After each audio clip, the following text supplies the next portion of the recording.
Jaya Radha Madhava Kunja Bihari Jaya Radha Madhava Kunja Bihari Gopijana Balabha Girivardhari Gopijana Balabha Girivardhari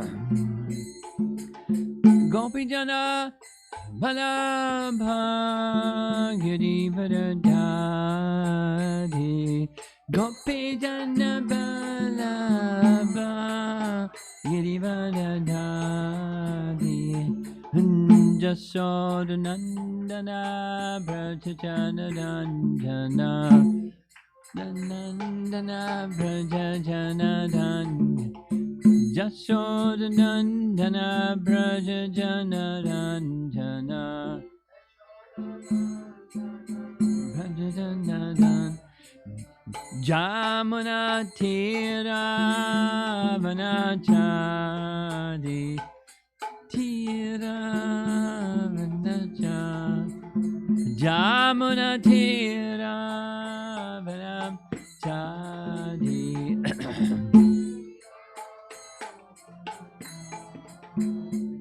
Jaya Radha Madhava Kunja Vihari Jaya Radha Madhava Kunja Vihari Jaya Radha Madhava Kunja Vihari Jaya Radha Madhava Kunja Vihari Gopi Jana Balabha Girivardhari Gopi Jana Balabha Girivardhari Gopi Jana Balabha Girivardhari Gopi Jana Balabha Girivardhari Jasodanandana Brajajana Dandana Nandana Brajajana Jasodanandana Brajajana Dandana Sodanandana Brajajana Dandana Jamuna Tira Vanam Chadi Vanacha Jamuna Tira Vanam Chadi Jaya Radha Madhava Kunja Bihari Jaya Radha Madhava Kunja Bihari Jaya Radha Madhava Kunja Bihari Jaya Radha Madhava Kunja Bihari Jayom Vishnupad Paramahansa Parivijagacharya Asatarasatasi Srimad His Divine Grace A.C. Bhaktivedanta Swami Srila Prabhupada Ki Grantharaj Srimad Bhagavatam Ki for Pimanandi.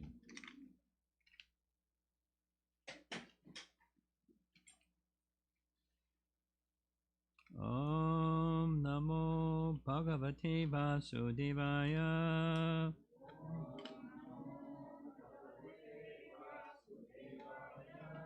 Let's go join Dhruva and Madhuvan and say Om Namo Bhagavate Vasudevaya.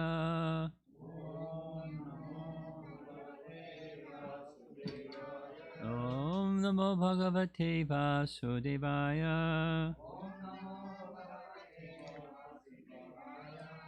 That was Dhruva's mantra that he got from Narada. And he achieved spiritual perfection just from chanting his mantra with mixed in with a little austerity, severe austerity. And look at our austerity. We're living in Chicago in a snowstorm. Different kind of austerity, but central heating. So we're in a very nice section. I'm feeling very enlivened to be with all of you in this really nice section of Srimad Bhagavatam, Brahma's prayers. Brahma, having experienced the answer to his question, he was curious. After seeing Krishna kill Agasura, the big serpent, and then just after that go and have lunch with the cowherd boys, he was curious. What's the extent? Now this is Brahma, who knows how to build the universe. He doesn't know just how to build a computer program or a house or a something. He knows how to build the universe with all of its intricacy. Think about what that was. Prabhupada's comment is, let them make one mosquito, the scientists, and he can fly this way and that way in any direction, and he can reproduce himself. Let them make one mosquito.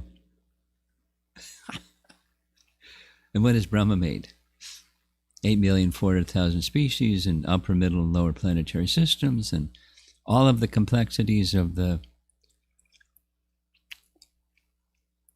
I was just expending some time, because not so long ago was Makara Sankranti. So, how do you calculate Makara Sankranti? Well, if you're in India, you just go by one way. But the Indian government says that's what it is. But it turns out it's very subtle. I'm just speaking about Brahma's intelligence. So just as far as Makara Sankranti, if you're going to be Brahma, you have to know how to figure out Makara Sankranti, right? So we're not Brahma, but even figuring out Makara Sankranti is not easy. Because technically, it's when the sun enters the zodiac or the constellation of Capricorn, which is sometime, at least this year, sometime in December. But it changes according to the lunar calendar. The sun moving into that constellation. But if you go by the solar calendar, even the solar calendar, from one year to the next year, the point at which the sun starts to rise in the northerly direction. What's the term? Uttarayana. Dakshinayana and Uttarayana. From one year to the next year, it's different by 20 minutes. 12 minutes or 20 minutes, I forget. So after 72 years, it has to be the next year, solar calendar year.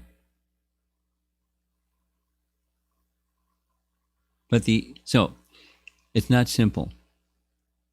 Just like determining when the sun is going to move in the northerly direction. It's important to know, because according to Bhagavad Gita, when the sun starts moving in the northerly direction, that's when the yogis arrange for the soul to leave the body, because they follow the path of the sun and leave the spiritual material to the spiritual realm. They know how to do that. But you have to build the universe to know how to, for the yogis to know how to do that. You have to get it right. Anyway, so Brahma is very intelligent. And he is amazed. He's bewildered. So he does what he does. He steals the calves and cowherd boys, and Krishna does what he does. He shows identical forms of the calves and cowherd boys, and identical, each one of the calves and each one of the cowherd boys. And you know how many there are? It's at the beginning of that chapter 12. It gives the number of cowherd boys, some very large number, but it says that the calves are asankhataha. And there's a way, by Vedic calculation, what is a Sankhya? It's something, so many trillion times so many trillion times so many trillion.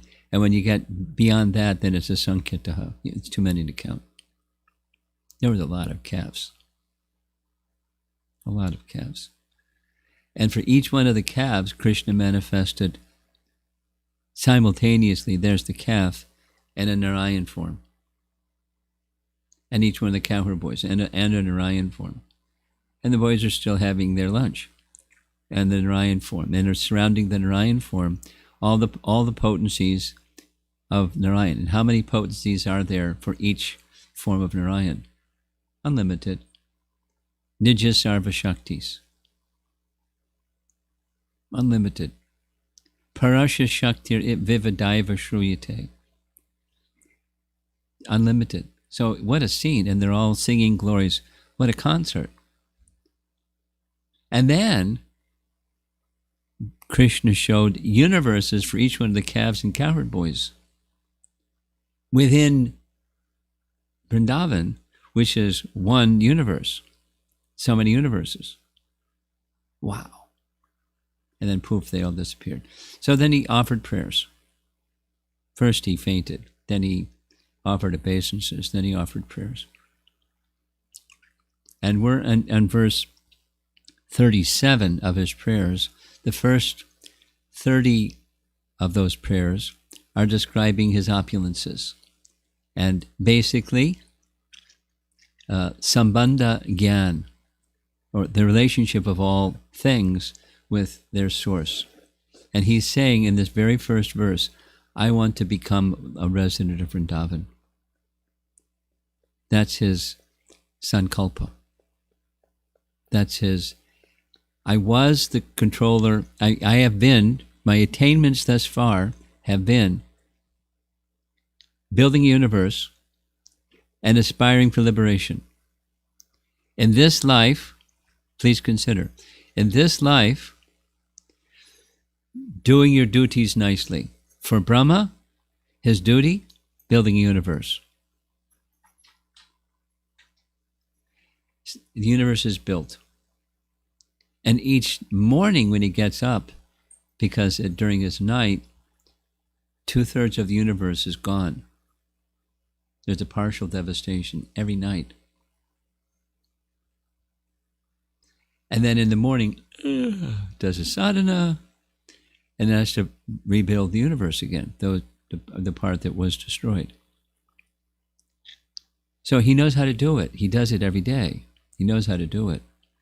So building a universe, not just a software program or, how to make chapatis or something. It's how to build the universe. And aspiring for liberation. Now, at the beginning of those prayers, he's left that behind. He now wants to be a Brijbasi. It's very explicit. So, to add to the glory of Krishna, he speaks all things come from him in various ways. And there's categories of things which you won't go through. 30 verses worth. Starting with 31, he then moves into another feature of Krishna Tattva, and that is his sweetness, specifically his sweetness in Braja. So I'm very enlivened because in these verses that we're going to read, or verse and commentaries we're going to read, that's outlined how that flow goes from 31 to 37, and even stretching back to the first one. So you're getting a little bit of a quick overview of what's happened so far and where we are.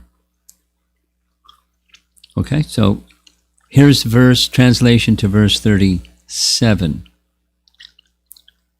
Brahma says, My dear master, although you have nothing to do with material existence, you come to this earth and imitate material life just to expand the varieties of ecstatic enjoyment for your surrendered devotees.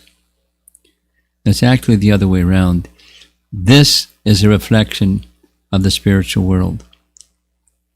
We've been discussing this a bit. The phrase, as above, so below. You're familiar with that phrase, right? As above, so below. Meaning, the above is the spiritual world. This is the material world. The material world is but a reflection of the spiritual world. Like chapter 15 Bhagavad Gita. The tree, with its roots growing up and the branches going down, doesn't exist. But a reflection in a lake or pond or body of water of a tree on the far bank, in the reflection, the roots are growing up, the branches are growing down. As above, so below. But the below is upside down and distorted. So this earthly realm, the material realm, the whole cosmic manifestation is a perverted reflection of the spiritual world. It exists in the spiritual world. Here, a reflection only exists. It exists as a reflection only. And we take the reflection to be the real thing when the real thing is something other than the reflection. The reflection is not the real thing. It's a reflection. So, Krishna appears, he creates this realm. There's this nice example given 3 times in the Bhagavatam. Like a spider, from his own body, some material, saliva or some web comes from his mouth, and he builds a web and he moves around the web. And then after some time, he withdraws the web back into his body. So everything that exists within this created realm is from you, and you come into it, and you perform your pastimes, and then you withdraw.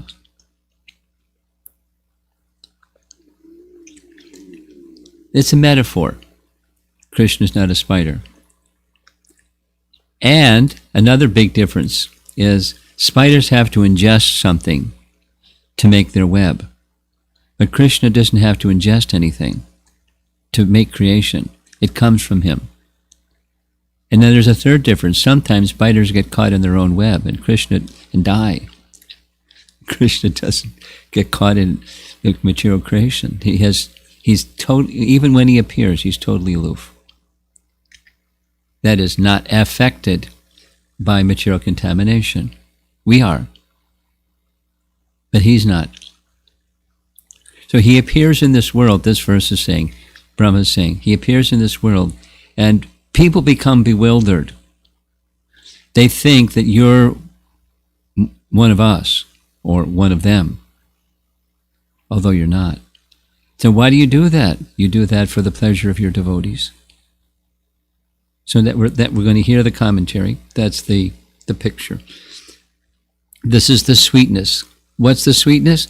He wants to give happiness by performing pastimes with his devotees. Now, he derives happiness. It is his happiness to reciprocate loving dealings with his devotees.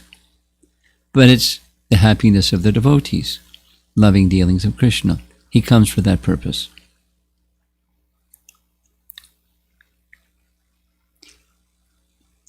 I'll say it again in a different way. In Bhagavad Gita, Krishna gives 3 reasons why he appears again and again. Pritranaya sadhanam, vinashaya duskritam, dharma sangsthapanartaya. Sambhavami, I appear, yuge, from age to age or time to time. Protect the devotees, annihilate the miscreants, restore dharma. Prabhupada explains, he can have others do all those 3 things. So why does he come? He comes to enliven his devotees. Brahma is very intelligent, he understands. And he's saying it in this verse. So now let's go to the commentary. The BDT commentary, this is starting with chapter 14, is where the disciples of Prabhupada begin commentary, because the last chapter that Prabhupada gave commentary for was chapter 13 of text, Canto 10. So this is his disciples. Srila Vishwanath Chakravarti Thakur points out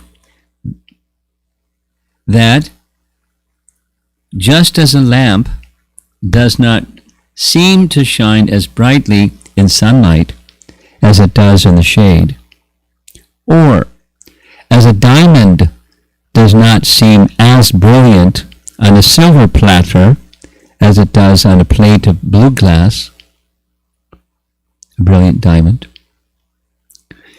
the Lord's pastimes as Govinda do not seem as amazing in the transcendental abode of Vaikuntha as they do within the material realm of Maya. Lord Krishna comes to the earth to act toward his pure devotees exactly like a devotee's son, a boyfriend, husband, father, friend, and so on.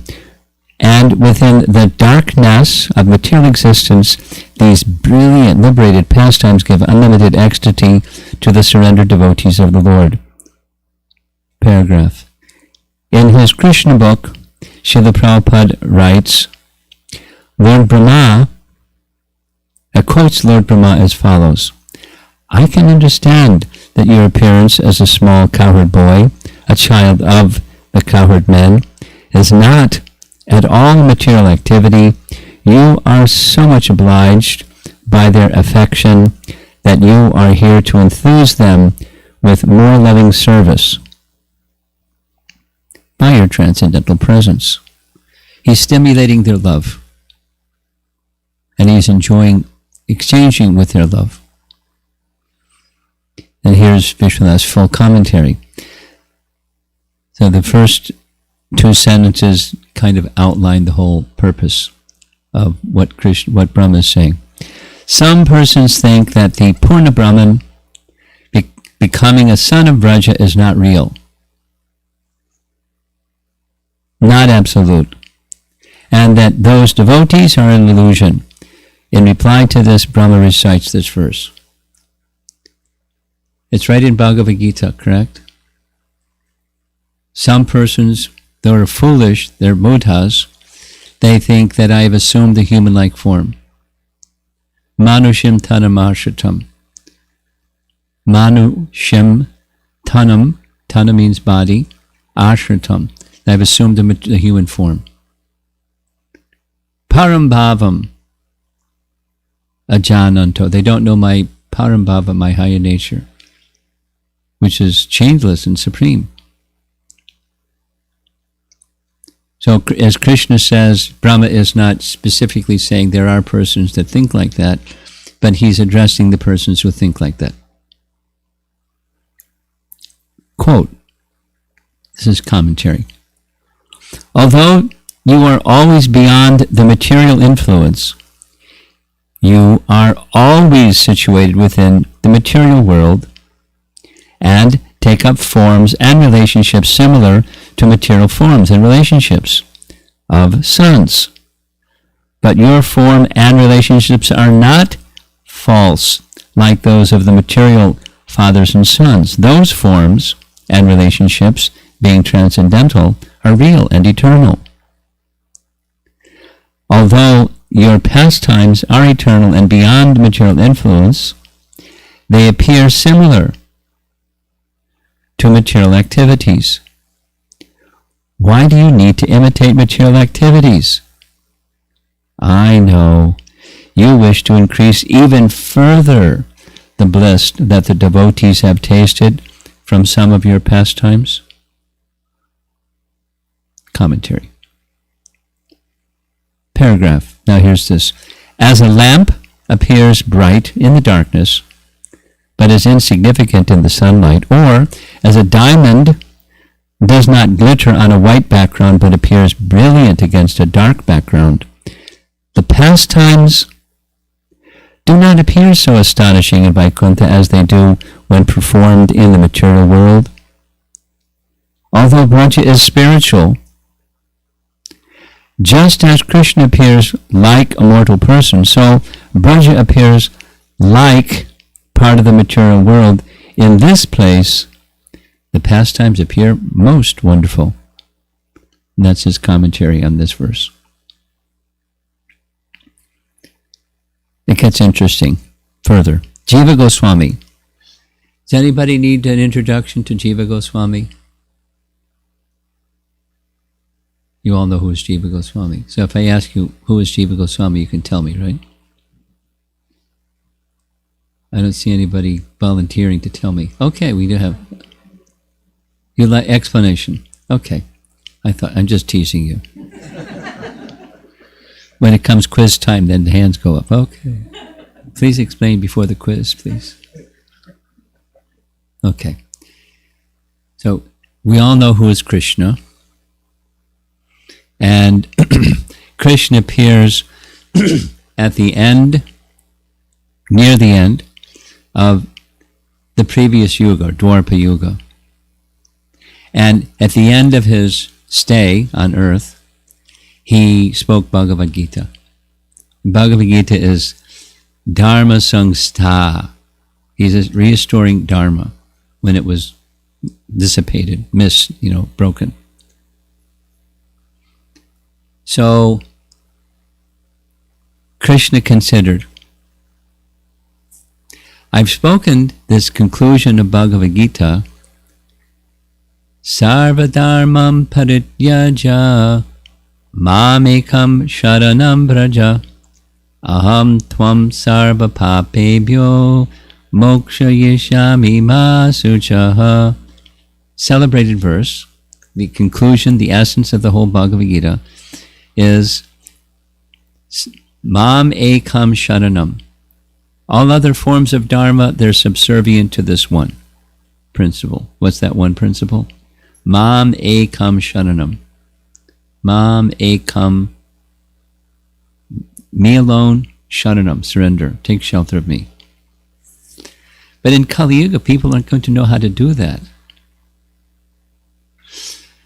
So how to help them understand how to apply this Bhagavad Gita teaching? I can send a representative, or I can, even better, I can come myself. So Lord Chaitanya is Krishna himself teaching how to. Mamekam Sharanam. So he becomes, as a devotee of himself, teaching how to surrender to himself, surrender to Krishna. And chief associates of Lord Chaitanya, many, many, many, but outstanding amongst them all are the 6 Goswamis of Vrindavan. And Jiva Goswami is one of them. So he's writing commentary.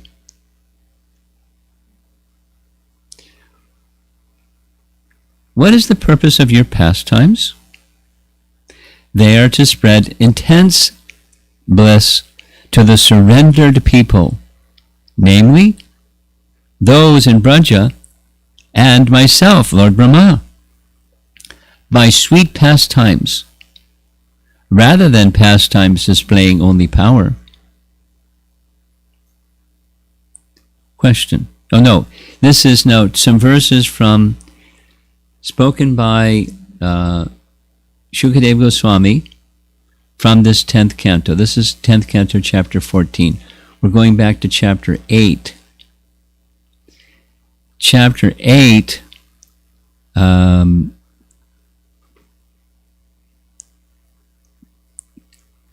it's describing the pastime. It's just before the Damodar Leela.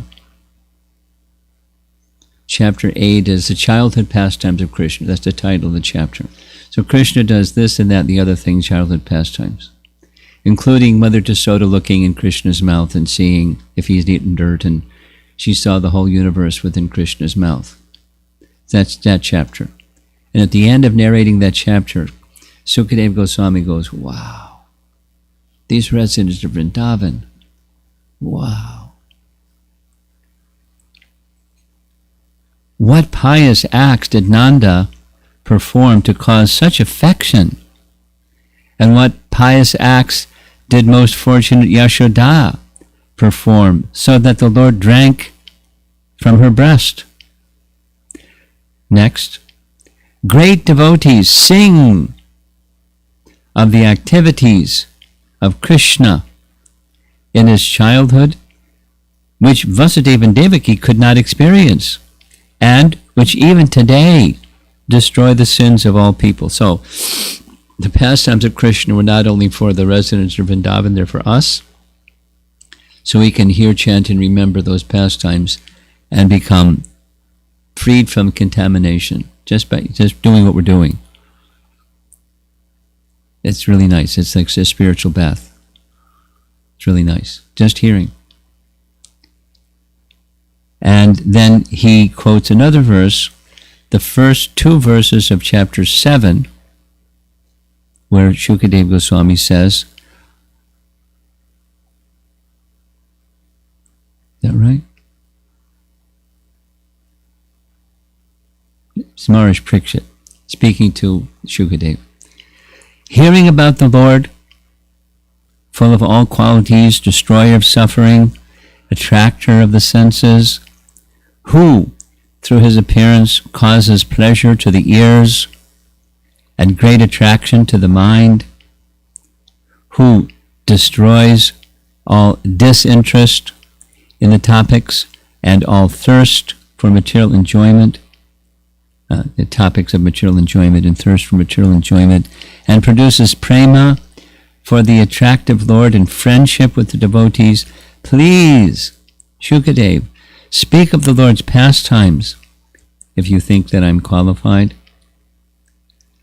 So that's just scriptural support to establish the following. The pastimes of Krishna with the people of Vraja are eternal and full of bliss. This is indicated in verse 32. So, it's going back 31. Verses 31 through 40 are Shukadeva is taking a plunge in the ocean of sweetness of Krishna. He described the opulence, now he's describing the sweetness. So in 31, he's saying the same thing about Mother Jasoda and the elder gopis who had Krishna as their son for 1 month. That is, Krishna manifest identical forms as their son for 1 month, and Krishna accepted milk from those mothers directly. And Krishna assumed forms of calves because the cows wanted Krishna as their calf, so he became their calf and directly took milk from the cows. So 31 is saying, how fortunate are they? Very similar to this verse from chapter 8. How fortunate is Mother Yasoda. She fed Krishna directly from her breast. So how fortunate are the gopis and the cows? 32 is how fortunate are Nanda, the cowherd men, and all the residents of Vrindavan, because they have such intimate affection for Krishna. The Sanskrit word that's used is maitri. It's a very generic term. It's not like Krishna. Arjuna is Krishna's friend, Sakha. That's specific. Maitri means more general, very close, like a family, affectionate relationship. They all have this affection with Krishna. That's 32. So here's Jiva Goswami saying, this is indicated, what's that? The pastimes of Krishna are full of bliss and eternal. This is indicated in verse 32, where the friendship of the Lord is unspecified in time, eternal, and followed by the words, quote, greatest bliss, Paramananda, greatest bliss, and complete and eternal. He's building a case. The pastimes of Krishna are sweet and eternal. In verse 33, again indicates that the pastimes are eternal. What's that? It's 33. We discussed it. Just giving you a review for those of you that may not have heard the earlier classes. Verse 33 is Brahma saying, wow, The residents of Vrindavan are experiencing the sweetness of Krishna like this. And we, the presiding deities of the senses, by the mercy of the residents of Vrindavan, who have gotten so much mercy from Krishna because of their affectionate relationship, they're passing on some of that mercy to us, so we can also, at least partially, experience the sweetness of Krishna. By their mercy, to their senses, they're experiencing the fullness of Krishna's mercy, because they have spiritual forms. And this, we spent 4 days on that topic, so that's just a little. Krishna's pastimes, his form, his activities, full of bliss and eternal. And Brahma and the controlling deities of the senses can experience that to some degree.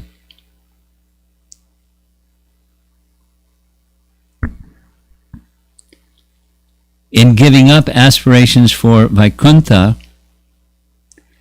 and instead praying for a birth to attain the foot dust of the people of Braja, that came in verse 35, I think. Brahma says, you know what? I just have one desire. What's that? My desire is to take birth. I'm the topmost person in this universe, and I have all knowledge, and I'm ahead of a sampradaya and all those things. I just want to take birth in Vrindavan. Specifically, it's really nice. There's a logic. Listen to the logic. I don't feel qualified to ask. I asked in verse 1 for a birth in Vrindavan as a resident of Vrindavan, but I'm not qualified. But I know those who are qualified. Those who are the recipients of such mercy of Krishna, they're qualified. They can give it. And they're very merciful. And because they've given everything to you. This is another previous verse. Putana, she just disguised herself like a devotee. And because of that, you've given yourself to her. You gave her eternal residence in the spiritual world as an assistant to Mother Yasoda. And all she did was she just dressed like a devotee. And you gave liberation to her 2 brothers. But these Brijbasis, they've given everything. This and that and that and that and this and that and the other thing. And there's nothing else for them but you. So what are you going to give them? You gave yourself to Putana. What are you going to give them? Indirectly, you're indebted to them. You have and since you have a debt to them, and they have received the fullness of your mercy, I want some dust from their feet, and that way I can get what I want. I want to become a Brijbasi in my next life. That's the logic. He's very intelligent. If you can build the universe, you have to be intelligent.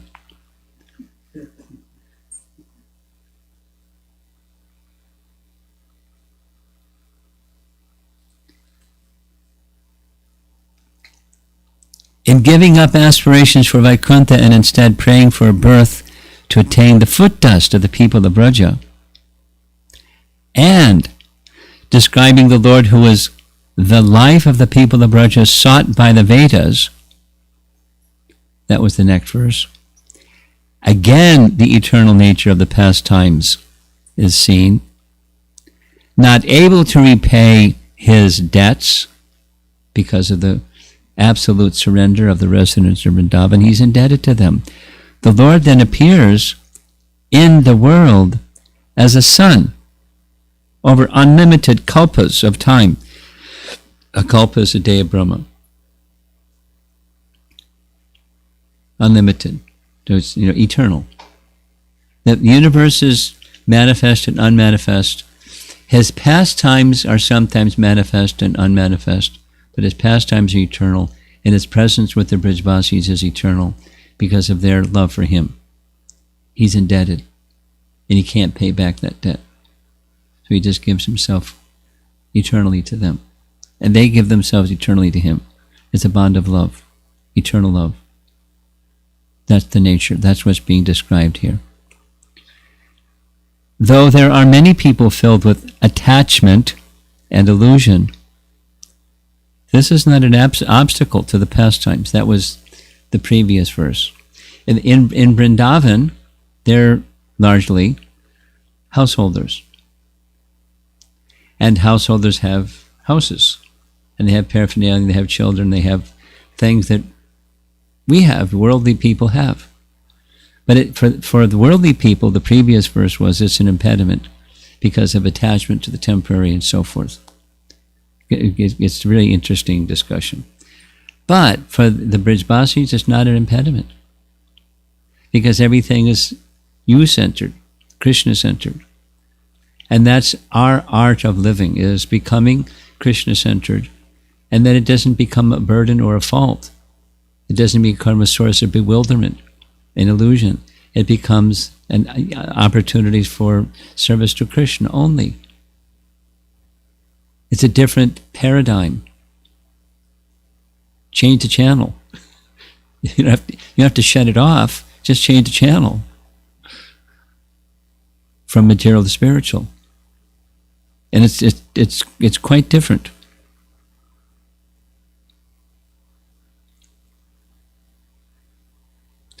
Brahma takes as his personal goal of life attainment of the form of a cowherd associate of Krishna, as described in verse 1. Related to the people of Braja and to the devotees outside of Braja. Brahma fears, he speaks this verse because Brahma fears that some people with material vision think that the pastimes are material. What can be said for such unfortunate souls? This verse answers. They're not material. Though you are untouched by matter in your pastimes, and constantly so, you come in the world, but you're not contaminated by it. Apapa vidham.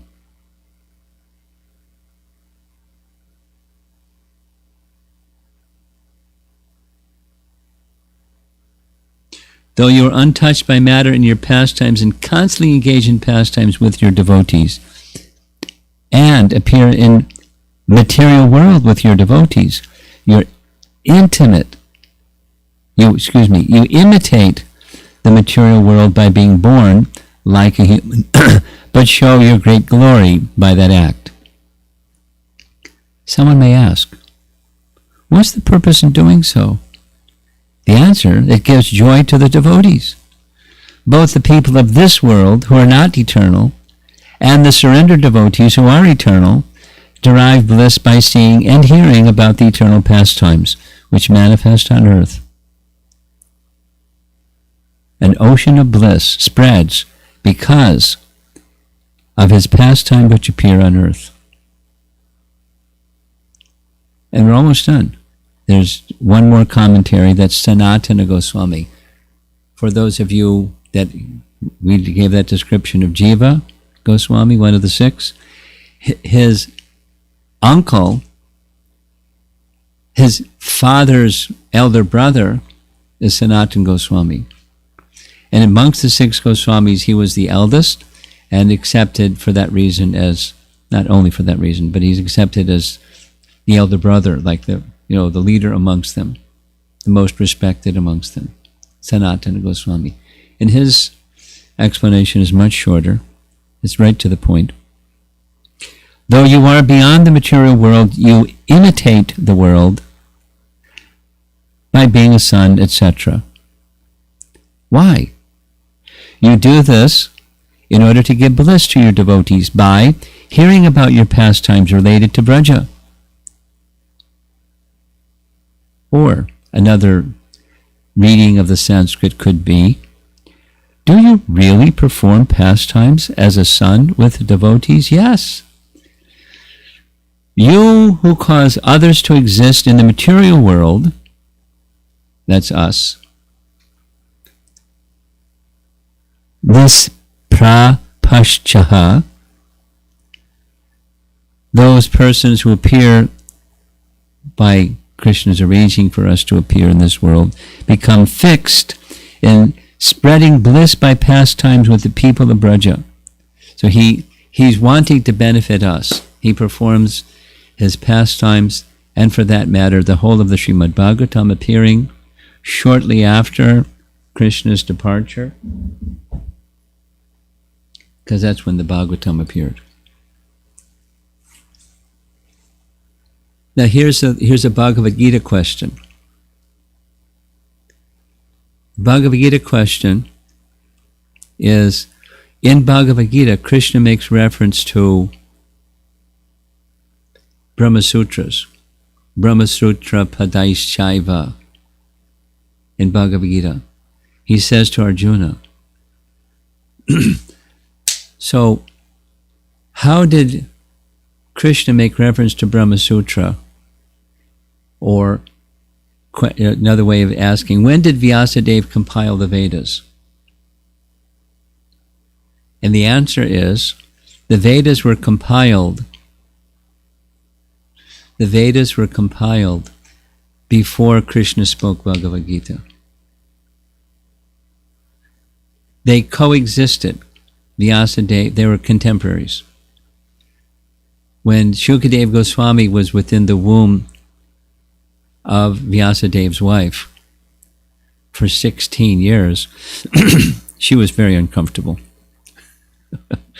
So Vyasadeva went all the way to Dwarka and invited Krishna, please come. And my son isn't ready to leave the womb. Please coax him to come out. So Krishna promised, when you come out, you won't become influenced by Maya. Okay, come out. So they're contemporaries. And he compiled, Vyasadeva compiled all of the Vedas during Krishna's lifetime before he spoke Bhagavad Gita. But then his compiling of the Srimad Bhagavatam took place subsequently, because there was an original version of all the Vedas, and then Vyasadeva felt discontent. Narada came and said, here's why. Sit in trance of meditation and your realization you should do a rewrite on the Bhagavad Purana, because it was in an essence form only. So he did that and he expanded it. So Srimad Bhagavatam is the ripened, what we're reading, is the ripened fruit of all the Vedas. Like a tree has fruits. And the final composition of Vyas, the ripened fruit of all the desired tree of the Vedas, is prema. And prema is accessible through Srimad Bhagavatam. So it's very, very special literature. Brahma knows all the Vedas. He received the Vedas directly from Krishna, and he manifested the Vedas.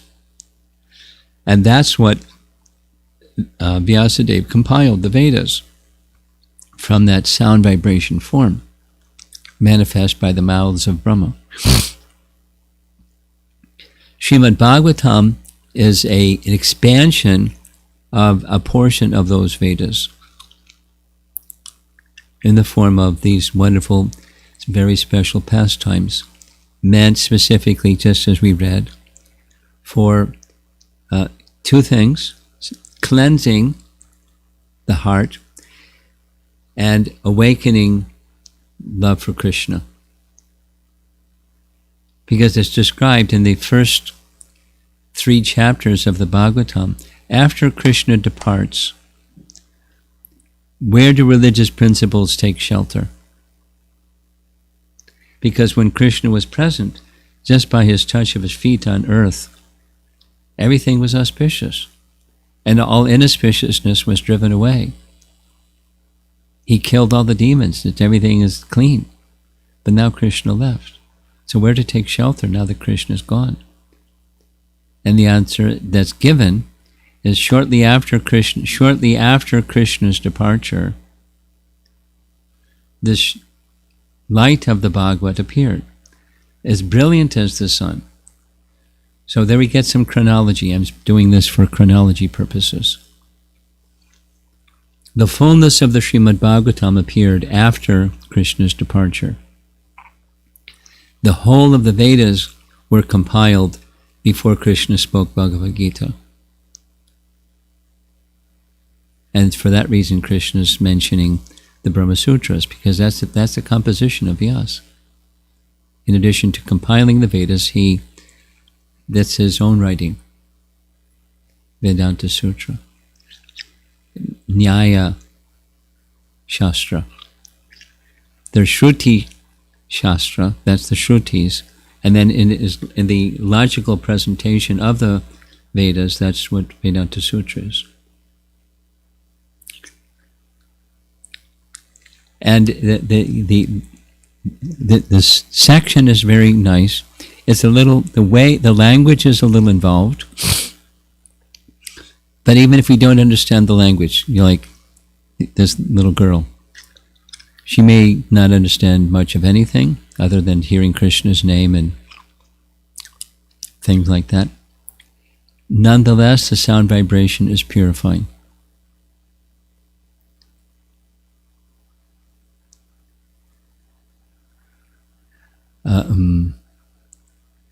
I was listening to a recording of Prabhupada speaking on Bhagavad Gita in Bhubaneswar.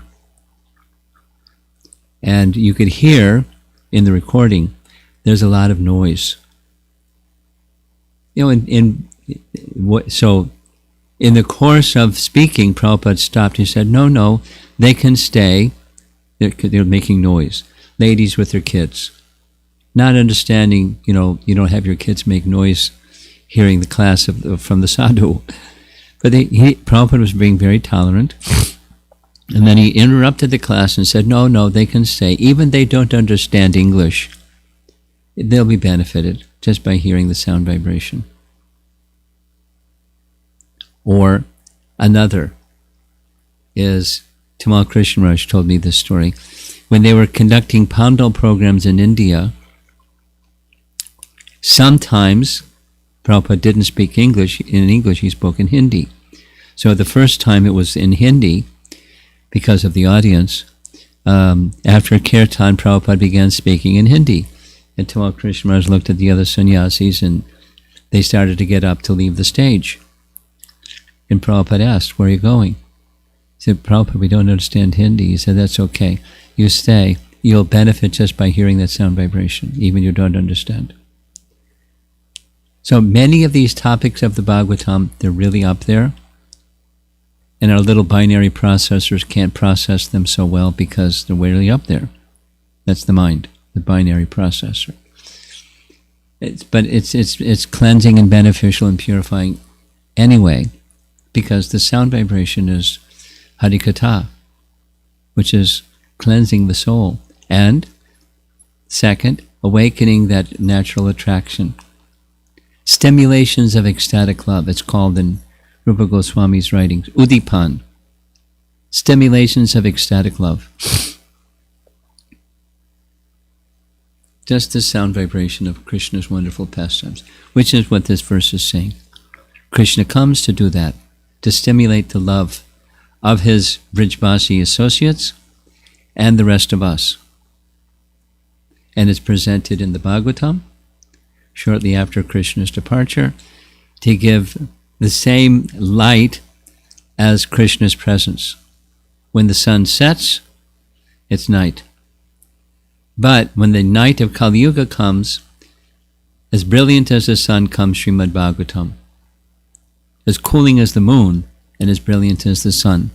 So Krishna doesn't come to us in the Bhagavatam with his Sudarshan Chakra and Gada. It's just a sound vibration that's very soothing. His lotus flower and conch shell comes to us.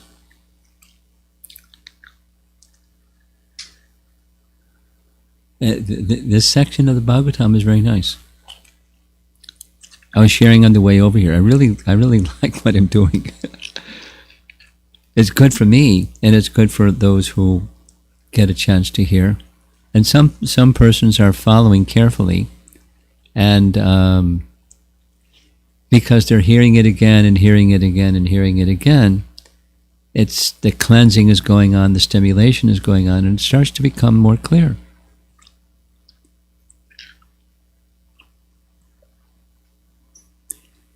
Here's a little public service announcement. Something like that. Because it's pandemic time, I'm not getting in airplanes. So what was a sannyasi to do that's used to visiting communities, and I'm not going to get in an airplane. So some places I'm going to drive, but some places are too far to drive. So 2 weekends ago, there was a seminar given to simultaneously Portland, that's West Coast time, and Phoenix, that's in Mountain time. And I visit those two places. Nice communities. So it was a 4-part weekend seminar, and Saturday morning, Saturday evening, Sunday morning, Sunday evening, on Govardhan Prikrama. And news went all the way to Singapore. Oh, they really liked it, because one or two of they were recorded, and some. So now I'm going to be doing on Chinese New Year, which is a really big deal in China. Really big deal. Really big deal. Chinese New Year. Woo, woo, woo. Big deal. We were in Mayapur once, and it was because they go by lunar calendar in China. They don't go by solar calendar. They have the dates, the days of the month and so forth, but everything is geared, their holidays are geared towards the lunar calendar. So we're in Mayapur one time when it was Chinese New Year. So they arranged a big hall, and there were because there's a lot of Chinese devotees that live in Mayapur, and there's a lot of Chinese devotees that visit during the festival time. So a lot of devotees, I don't know, 150 Chinese devotees. And they had a New Year's festival. And it was very interesting, very interesting. Some art, some culture, some music, some dance, some this, some that, some drama, music. So Chinese New Year is a big deal. In Singapore, it's a national holiday because there are a lot of Chinese people or people of Chinese origin live in Singapore. So that's on Friday, February 12 is the Chinese New Year. I'm not sure. I think it's a Purnima. I'm not sure. So I'm going to do a rerun or doing an over again visit to Govardhan. And it's just Krishna's pastimes. Probably 8 hours of Krishna's pastimes. And seeing Govardhan intermittently as we go along, in this place and that place and the other place. So if you're not sure what to do on February 12th and 13th and 14th, because our time is going to be 12 hours or 13 hours different from Singapore. So our evening is their morning. So Friday evening, Saturday evening, Sunday morning, Sunday evening, something like that. No, anyway, whatever. There's a schedule. You have the schedule. You have the schedule. Join us. Let's go to Govardhan together. In the pandemic time, you wear your masks, but you don't have to get in a flight and risk your life. You just go virtually. And it stimulates ecstatic love. Guaranteed.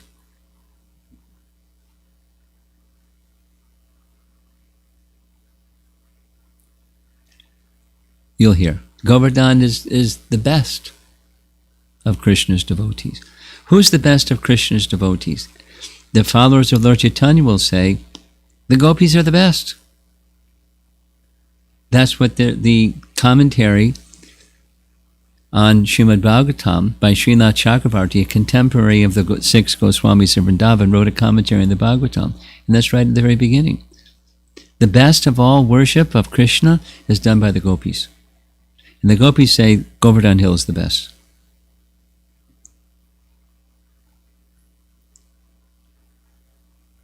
So take the mercy of Govardhan Hill and have your ecstatic love for Krishna stimulated. And, you know, the involvements with the modes of nature and temporary activities of life, you can leave them to the side for a little while and get mercy of Govardhan. It's an invitation. And if you don't come, you can appreciate that some of us are going to be doing that. I'm really looking forward to it.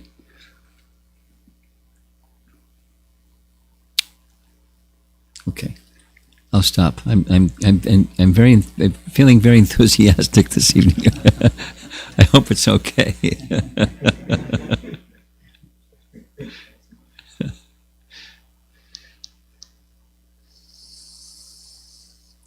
So any discussion? There's a number of people in the room, and we probably have some people online that want to ask something. Maharaj, I had one question on hearing. Krishna is unlimited, his pastimes are unlimited, the depth of the understanding of his pastimes is also unlimited. So when I hear philosophy, and if I can understand it, I really love it. But certain things are, just go above the head. That's okay. Still we get the same amount of purification if I'm enthusiastic, or is it different? Purification, yes. And one is incomplete without the other. From our position, if you become qualified like the Brijbasis, you don't need to know all these things about how to build the universe, or the universal form, or anything like that, or Sankhya philosophy, or... For us, we need to know those things. And it's purification to know those things, and it's incomplete if we don't know those things. Now, the details and details and details, one doesn't have to be a scholar, one doesn't have to be an intellectual, technician and scientist, but, fundamental things, yes, it's purifying, even if we don't fully understand. Yes. And it helps us enter into the sweetness feature in a realistic way rather than just in an emotional, sentimental way. So anyone else who is with us? Yes. I have a question on how many days or years does one kalpa have? One kalpa. Yeah, okay. Good question. Here, you ready for some numbers? Okay.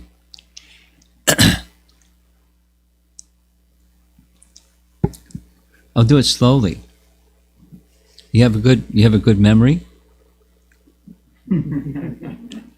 The duration of Kali Yuga is 432,000 years. That's one Kali Yuga. And then the yuga, when Krishna appeared, the previous yuga, you add 432,000 to that. So it's 2 times 432,000. And the yuga before that, it's 3 times 432,000. And the one before that is Satyuga, it's 4 times 432,000. So make it easy. 4 plus 3 plus 2 plus 1. 4 plus 3 plus 2 plus 1 equals 10. Okay? So then one yuga cycle, a set of yuga cycles is 4,320,000. And then that's one day of Brahma, and his night is of equal duration. So it's 2 times that, because his night is of equal duration. 8,000,000 what is it? 64,000, 640,000, 8 million. That's one kalpa. 1 day and 1 night. 8 million of our solar years. That's the frame of reference. 8,640,000. That's one kalpa. That's 1 day and night. Did that answer your question? Yeah. I have one more question. Okay. Like how many years did Lord Chaitanya live? How many years did he live? 48. When he was 24, half of his life was gone.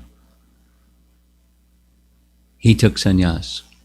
And the remaining portion was 24 as a sannyasi. So 24 as a student, and he was married. And at 24, no children.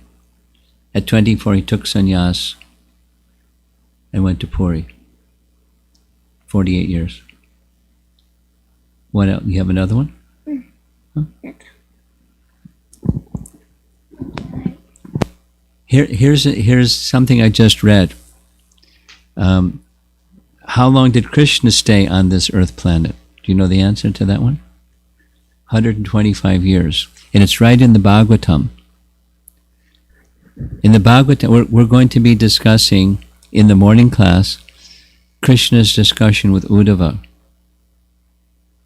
Uddhava is a dear friend of Krishna. Uddhava was Krishna's cousin. Arjuna was Krishna's cousin. Arjuna's mother is Kunti. And Krishna's father and Arjuna's mother are brother and sister. Vasudeva and Kunti are brother and sister. With me? Vasudeva had a brother. Vasudeva's brother was Devabhaga, and Devabhaga had a son named Uddhava. So Uddhava was also Krishna's cousin, just like Krishna was Krishna's cousin. They were like really close by family, and even more so by affection. And when it was time for Krishna's pastimes to end, he was considering, it's right in the Bhagavatam, for 125 years I've been here. I came because the demigods petitioned for me to come and remove the burden of the earth of the Maniac kings. Mission accomplished. In 125 years, all that has been fulfilled. Then he was considering, but these Yadu dynasty members, they need to be returned to their position from which they came. And if they begin to deviate, because Kali Yuga is coming after I depart, if they begin to deviate from principles of Dharma, no one will be able to stop them, so they should be removed.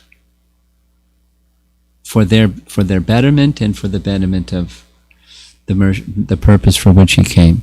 So he removes them. He has a plan and he does it. He sends them back to the spiritual world, or some of them are demigods that had taken birth to assist him in his pastimes. They went back to their demigod place. 125 years.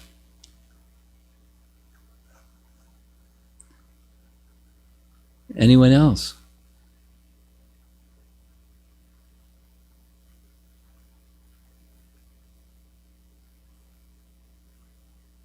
I know Parama's got something. No.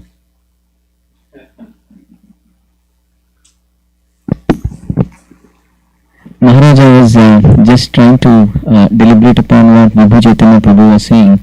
Even in the community of devotees, not everybody has not inclination per se, but they will not understand things. That's okay. But in devotion, one should deep dive in devotion, right? So what does it mean if I don't understand these things, how should I understand the deep diving in devotion? Well, that you're using the phrase dive in. Prabhupada would use the phrase try to understand. But you don't need, the trying to understand or the dive in devotion doesn't mean become a big brain, because spiritual topics are understood at the heart level, not at the intellectual level. We use our intelligence, but the intelligence that's misguided, everyone has intelligence. The thief has intelligence. In order to steal, it has, ignorance, passion, and goodness influence intelligence. So try to understand that instruction is fulfilled by take a plunge into, dive deeply into the devotion, because that's how we're going to understand. We were at a program last night, a home visit, and there was a nice lady sitting over here, and, it was a difficult, from my perspective, it was a very difficult class for a newer audience to understand. So I asked her at the end, how much did you understand? And she smiled, and I said, 50%? 70%? She said 50%. But she was smiling. Then she asked some nice questions that were not so, nitty-gritty, difficult kinds of questions. But, her heart is very simple, and she enjoys even the 50% that she could understand. So, to take a dive into the life of devotion is to try to understand, and with the heart, slowly, as the heart becomes cleansed, the picture becomes more clear. Look, all of you're from Indian origin, if not born in India. Some of the children are not born in India; they're born in America, but of Indian origin. And from the get-go, it's just in your blood. It's you've heard Krishna and so many things. Look at me. So you're way ahead of me, just by your birth. But so even someone covered. I didn't hear Krishna's name until I was, 22 years old, and I couldn't pronounce Bhagavad Gita. I didn't know what. So I knew nothing about nothing. Just an American kid. So, but hearing it, it has an effect. So take a dive into the life of devotion. It includes hearing things that you don't understand, with faith that this is good for me. It means that there are things that we do understand, and they resonate, and that keeps us going. There are things we don't understand. That's quite okay. It's not an academic exercise. It's a devotional exercise. It's a cleansing the heart exercise. And we try to understand and take a plunge in the ocean of devotion. Okay? So Maharaj, following 4 related principles, chanting 16 rounds and strictly doing the sadhana, is that sufficient for one to go back to Godhead? One may not Those be are having external interest. things. Those are things we need to do, but is it efficient? It's not just, you punch the clock and you go back to Godhead.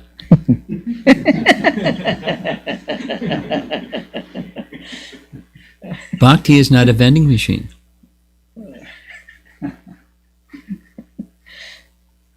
It's awakening. It's necessary, but not sufficient. What the goal is awakening our dormant love for Krishna. That's what's necessary to go back to Godhead. In contrast with this philosophical understanding, 5th canto, for example, so much details, one may not understand, That's okay. If you have faith in hearing, even if you don't understand, then you'll understand. In course of time, Krishna will give.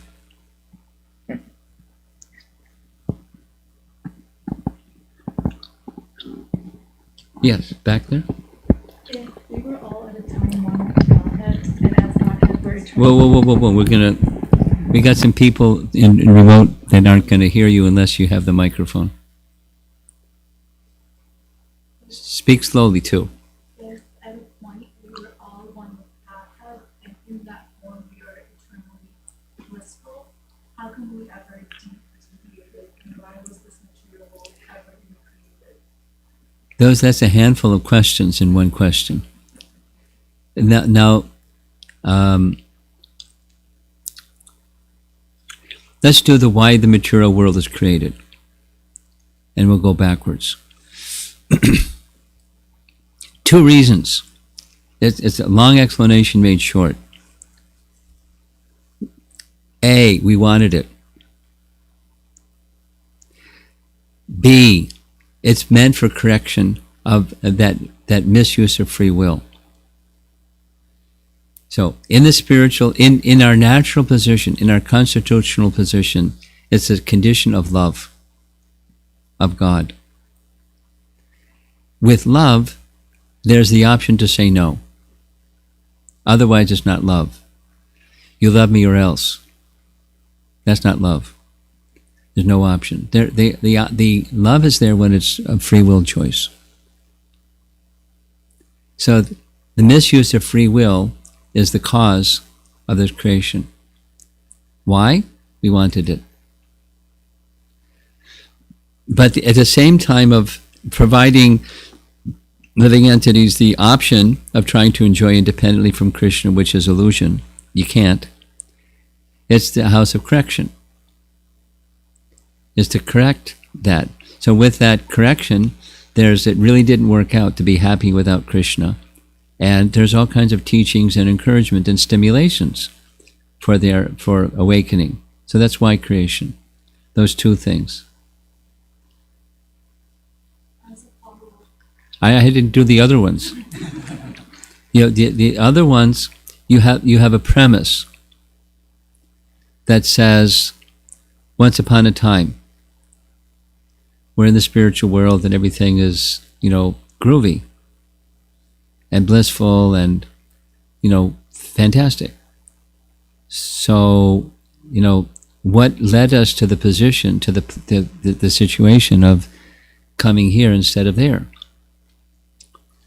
So there's different ways of answering this, and here's 2 ways of answering this. One way is to say, Bhaktivinoda Thakur says, he writes, do not ask the misleading question. The active part is, it's a misleading. The question itself is misleading. To say, when the living entities are created, they're not created. Or when the living entities are enthralled. For it is not an event in time. Now, are there living entities? Yes. Are they part and parcel of Krishna? Yes. Was there a time when they didn't exist and then Krishna looked at his watch and said, you know what? I think it's time for some living entities. Boop! There's living entities. It's an ontological but not a chronological relationship. Similarly, being enthralled is an ontological but not a chronological event, or dynamic, or circumstance. How does it happen? Misuse of free will. And the second answer to your, that the question itself, which is a very common question. The Vedas, there's no Vedic pramana that answers your question. And one of the reasons why there isn't, because it doesn't happen in a chronological way.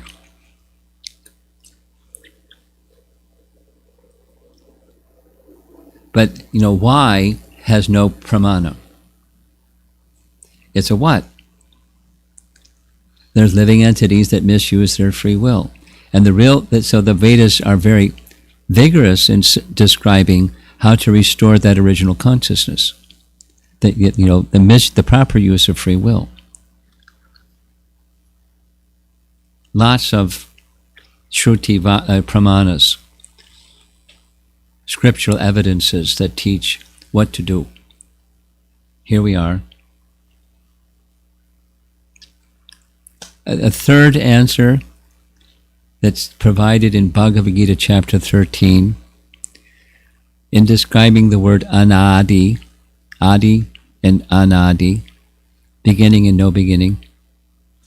Living entities are in this condition anadi.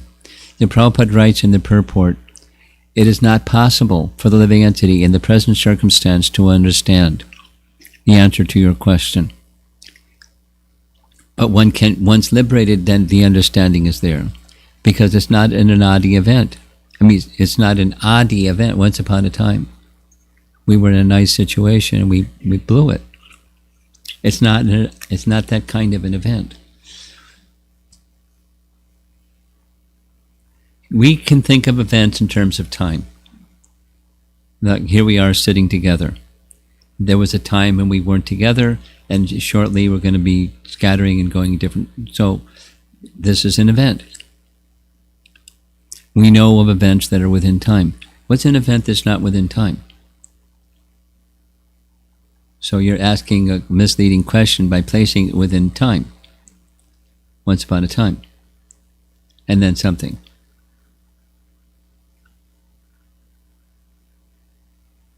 Now, follow up. Some people have a hard time believing that free will exists because we think that any thought, any previous action, it always influences our next thought or next action. Sure, that's philosophy. And then I was told, but if we act consciously, we can redirect. Like our consciousness is where our free will exists. So that's still confusing to me. Where every thought you ever had, every action you've ever done, is going to influence the next event or next action. Why not? So where's free will? And then, well, that's within time. And then let's go to timelessness. Or let's ask this question. Is it possible to escape that loop of cause and effect? Yes, it is. That's Bhagavad Gita's teaching. If we don't, then we can continue endlessly in cause and effect. And the world of duality. Everything here has a prior cause. Not just thoughts, but anything is the effect of some prior cause, which is the effect of some prior cause. And that's the material world. It's the effect of some prior cause. So is it possible to get out of that loop? The answer is yes. That's what Bhagavad Gita is teaching. And say it again. If we don't come to that position of transcendence, then it is forever bondage to that cause and effect. And then there's a whole science to it, how cause and effect works. And there's different causes, and there's remote causes, and there's material causes, and there's fundamental causes, and there's a whole, a logic of cause and effect. And then there's causelessness. And entering into that is the Bhagavad Gita's message. And then comes, well, how to? That's Bhagavad Gita, how to. Here's this world, here's that world. It's called Sankhya. You've heard the term before, right? Sankhya. Sankhya is an analysis of matter and spirit. That's Sankhya philosophy. So over here, there's categories of matter. Literally, Sankhya means to count. That's the literal meaning of that Sanskrit word. So there's categories of matter, and then this affects that. That's the cause and effect thing going on. And then over here, there's categories of matter, and we belong to matter. We don't belong to this. So the mind is one of those effects. And with the mind, trying to understand what's beyond the mind, you're not going to get there. But if through that which is of transcendence beyond time, through sound vibration, using the temporary, the ear, the auditory process, because it goes to the heart, and it connects one to transcendence.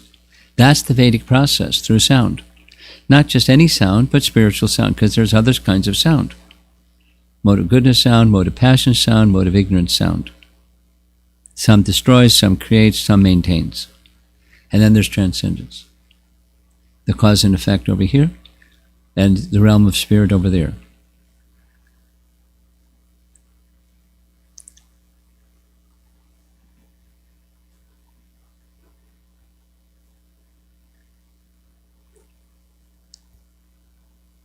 You have another question?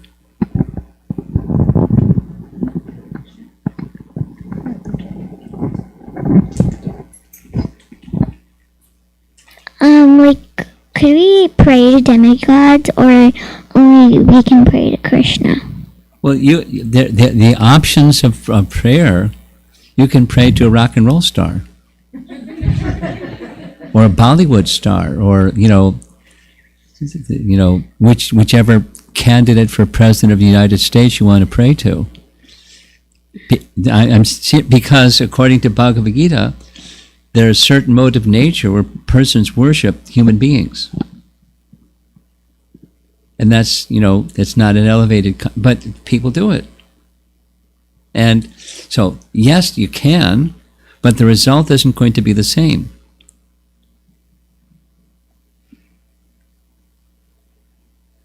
So the result of worship of Krishna, Mam Ekam Sharanam. Ekam means alone. Mam Ekam Sharanam. And Krishna says in Bhagavad Gita, if you pray to and worship the demigods, they are capable of giving you temporary and limited, temporary in time and limited in space. They can give things that are temporary and limited because they have jurisdiction over that. But they can't give transcendence. So can you propitiate or worship or offer prayers to a demigod? Sure. And the benefits that can come are something limited and temporary.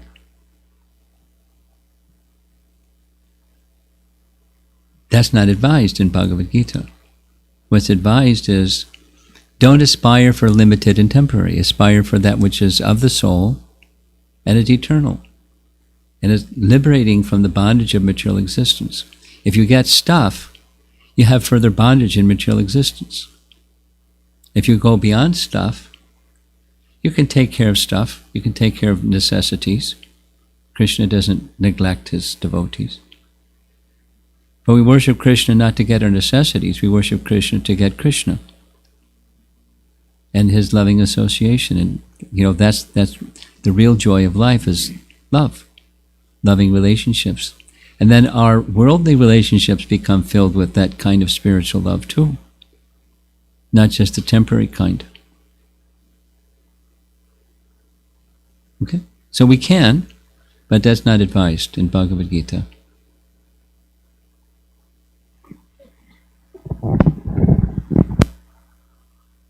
We have our little protocol for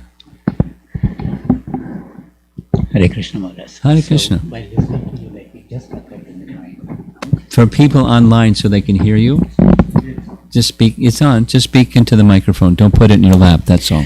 So just listening to you, just occurred to my mind. This question came up like instantaneously. That just like you said, Speak into the microphone. The For the sound people vib- online. Yeah. the sound vibrations, like you mentioned, the heart. So the knowledge or the transcendental knowledge coming through the sound vibrations, is it perceived by the heart? Because the Yes. mind is knowledge Yes. and intelligence and all that. Yes. Well, from the heart level, it helps to align the intelligence in the mind. But it starts at the heart level. It doesn't start at the mind and intelligence level. It starts at the heart level. And it helps purify and align the heart and the mind. The intelligence and the mind. It starts at the heart level. Okay? Chaita Darpana Marjano. Okay, we're going to go online now.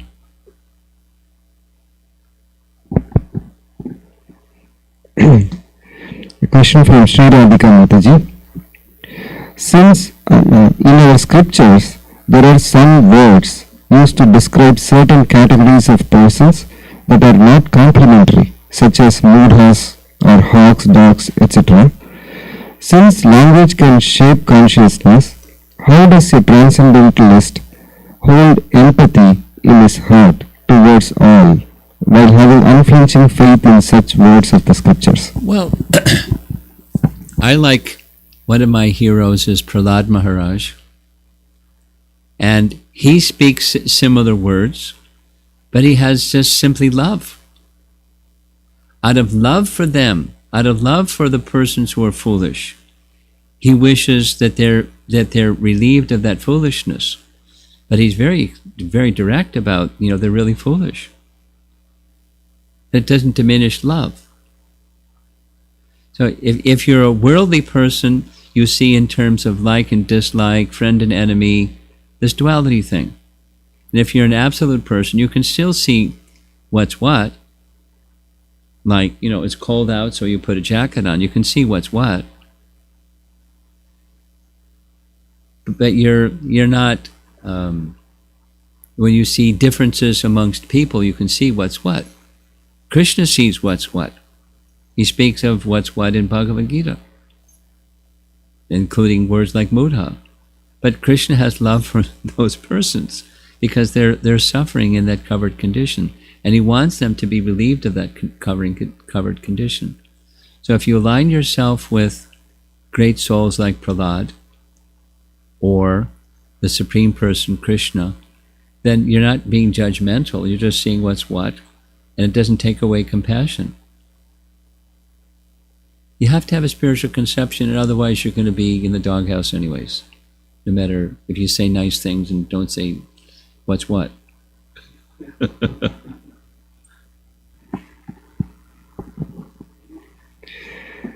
Question from Snehavalli Mataji. One small clarification: is composing of Vedas means dividing the Vedas into Puranas, Aranyakas, Upanishads, Yes. Vedanta Sutra, etc.? And in a written form, dividing and compiling, both. Question from Shashireka Mataji. I did not understand meaning pastime of Krishna is eternal. Is that means pastime is always happening? Yes, eternal means it's always happening. But may be visible before us, may not be visible before us, but eternal.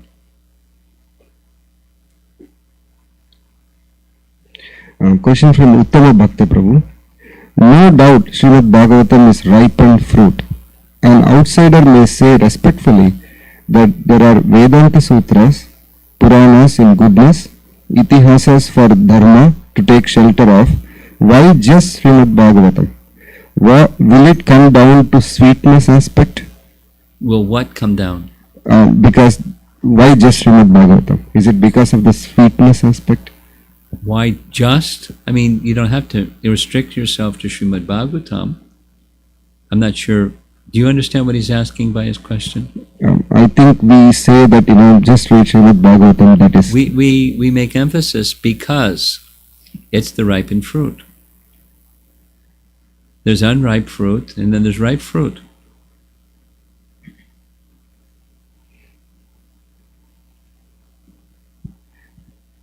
I think his question is like, it's called the ripened fruit because of its sweetness aspect. Yes, it's revealing the fullness of the absolute truth. Other features of the Vedas are indicating some aspect of some portion of truth. Just like her question about worship of demigods. It's a major part of the Vedas. In the Karma Kanda section of the Vedas, 90% of the Vedas is rituals for propitiating demigods. It's Vedic. It's there in culture because it's Vedic, and there's a purpose to it. It's to help elevate people. That if you gave them only one option, surrender to Krishna. Well, I don't enjoy. Okay. It's a desire tree. Here's how you can enjoy the temporary. It's limited and it's temporary, but you want to enjoy, okay. But you accept the Vedic tree, a Purushaya Shabda Praman, coming from a perfect person, Narayana, and you're connected to Narayana. So you're getting elevation as well as your desires fulfilled. So the other parts of, and then there's the Upanishads. The Upanishads give and indicate beyond the temporary, there's Brahman. Oh, there's something beyond the temporary. And then the Upanishads, we were hearing directly in Brahma's prayers, by the way, in earlier verses, they're unable to even touch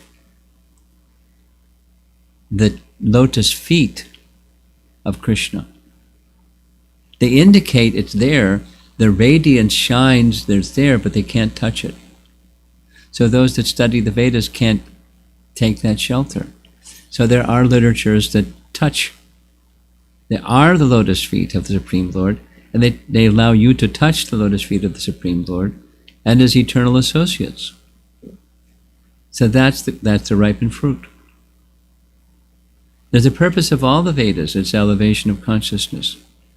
Restoring back to this question, the original consciousness of the living entity is connectedness, full connectedness to the personality of Godhead in a loving service mood.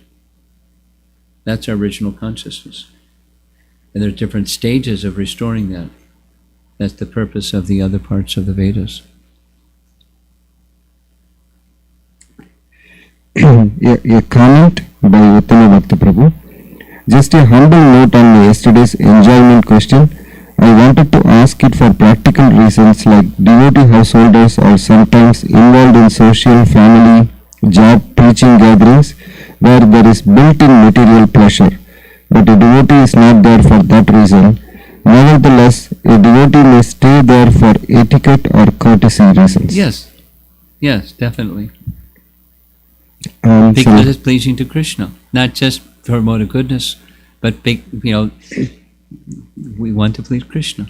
So we may do some things sometimes that are indirect because it's pleasing to Krishna. That's our criterion of life. That's our compass.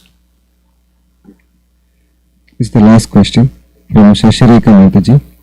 Bhakti is very powerful and it overpowers knowledge. Does Bhakti has power to give spiritual wisdom and Shastric knowledge too? If yes, then how? Well, it's within Bhakti, that's how.